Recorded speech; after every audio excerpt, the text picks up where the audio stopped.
Now bank credit मतलब तुमको overdraft, CC मतलब कैश क्रेडिट, कैश लोन और डिस्काउंटिंग ऑफ बिल है। ये चारों कंसेप्ट में बताता हूँ। ये चारों शॉर्ट टर्म लोन है, ठीक है ना। Bank credit, long term loan तुम्हारे डिबेंचर्स, टर्म लोन्स, ये सब होगा। नाउ ओवरड्राफ्ट क्या होता है? 3 प्रकार के अकाउंट होते हैं, फिक्स्ड, सेविंग्स, करंट। एक रिकरिंग भी होता है। तुम्हारा करंट अकाउंट है, करंट अकाउंट कौन ओपन करता है? धंधे वाले लोग। तुम्हारा करंट अकाउंट में बैलेंस 0 है, तुमने किसी को 1000 का चेक दिया, क्या पास होगा? नहीं, बाउंस हो जाएगा। लेकिन तुमने बैंक को ओवरड्राफ्ट लिया, तो एक प्रकार का शॉर्ट टर्म लोन है। फॉर एग्जाम्पल, तुमने जब लोन लिया बैंक ओवरड्राफ्ट का, तो तुम्हारा बैलेंस 0 रहता है, तुमने सामने वाले को 5 लाख का चेक दिया, तो भी बैंक पास करेगा। तो तुम्हारा बैलेंस कितना हो जाएगा? -5 लाख। वो एक प्रकार का कर्जा हो जाएगा, उस पर ब्याज लगेगा। एक अपर सर्किट दिया जाएगा तुमको 10 लाख तक, तुम और 2 लाख, 1 लाख, 1 लाख करके 10 लाख, फिर ऊपर का चेक दोगे तो पास नहीं होगा। तुम्हारा फिनेंशियल स्थिति, बैंकिंग ट्रांजेक्शन देख के हर एक का ओवरड्राफ्ट तय होता है। करंट अकाउंट लगता है तुमको दिवाली के टाइम में। तुमको पता है अभी दिवाली अक्टूबर में आएगा, जून जुलाई में माल बनाना पड़ता है। तुमको सडनली लोड आ रहा है, तुम बैंक को बोलते हो कि मेरे को 4 महीने के लिए कर्जा चाहिए 5 लाख का, दिवाली के बाद मेरे को पूरा पैसा मिल जाएगा तभी लौटा दूंगा। तो बैंक बोलता है ठीक है।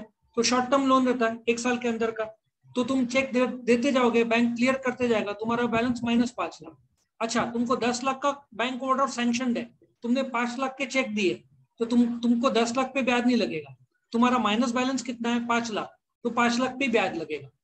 और तुमने फिर 2 लाख का चेक आया, 2 लाख डाला, तो तुम्हारा बैलेंस कितना हो गया? -3 लाख, तो -3 लाख पे ब्याज लगेगा। तो जब भी तुम पैसा जमा करोगे बैंक में, तो उतना कर्जा माइनस हो जाएगा, क्योंकि -5 लाख था, 2 लाख का पैसा डाला बैंक में, तो -3 लाख हो गया ना, तो 3 लाख पे ब्याज लगेगा फिर। तो इस प्रकार से ओवरड्राफ्ट सिस्टम लागू होता है। इसके लिए करंट अकाउंट जरूरी है।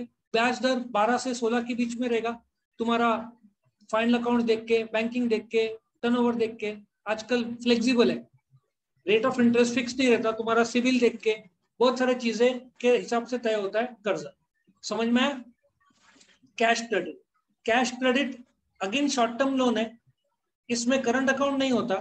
तुम बैंक को जाकर बोलते हो कि मुझे सामने वाले को पैसा देना है, तुम्हारे पास डेटर से 5 लाख आने रहते हैं, तुमको पता है 1-2 महीने बाद आएगा, तो तुम कैश क्रेडिट के तौर पर शॉर्ट टर्म लोन लेते हो और फिर 2-3 महीने बाद लौटा देते हो।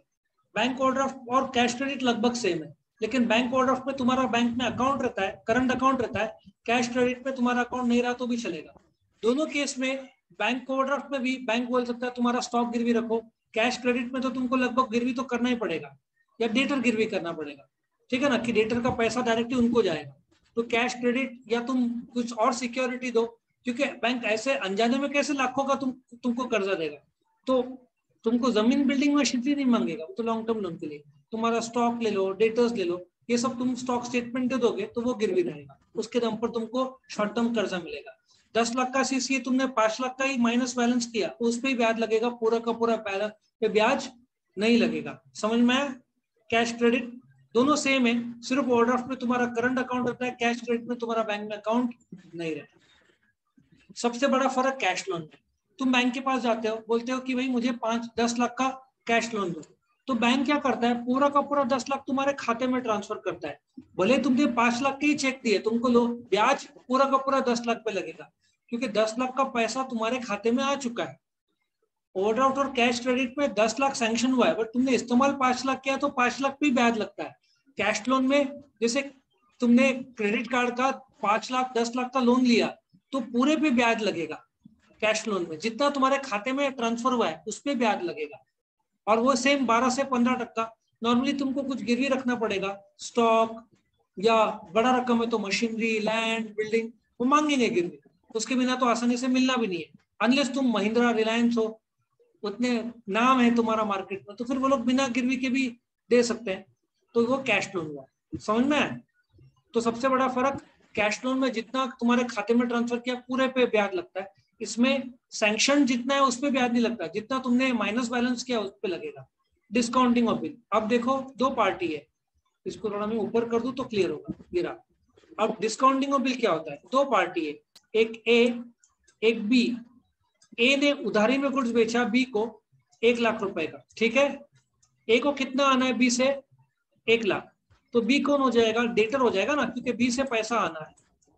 तो अभी ए को प्रूफ चाहिए, तो ए एक ड्राफ्ट बनाता है, DRAFT, ड्राफ्ट बनाता है। वो ये ड्राफ्ट देता है बी के पास, बी उसको साइन करता है, साइन करने के बाद ये बिल ऑफ एक्सचेंज बन जाता है।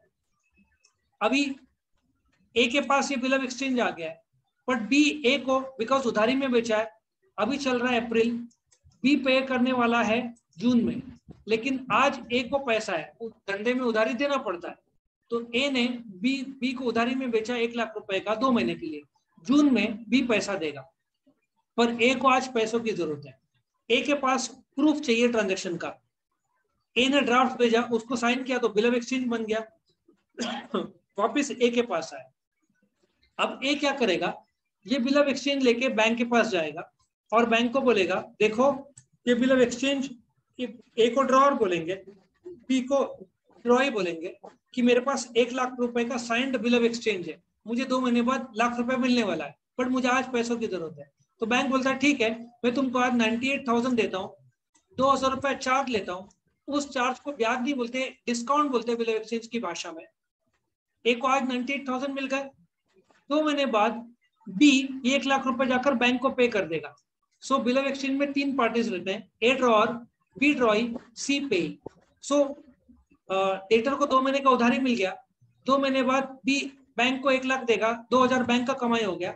आज ए को पैसों की जरूरत पड़ी तो आज उसको ए को मिल गया, इसको डिस्काउंटिंग ऑफ बिल बोलते हैं। डिस्काउंटिंग मतलब बैंक से जाकर तुरंत पैसे उठाना, 2 से 4 महीने के लिए रहता है, फिर ड्रॉई जाकर बैंक को देगा, पे किया तो ऑनर, बी ने पे नहीं किया तो बैंक ए से वसूलेगा, नहीं पे किया बी ने तो उसको डिसऑनर बोलते हैं। फिर बैंक जो भी चार्जेस लगाएगा, क्योंकि बैंक बी को नहीं जानता, ड्यू डेट 2 महीने बाद जब तारीख आएगी तो बी जाकर बैंक को पे करेगा।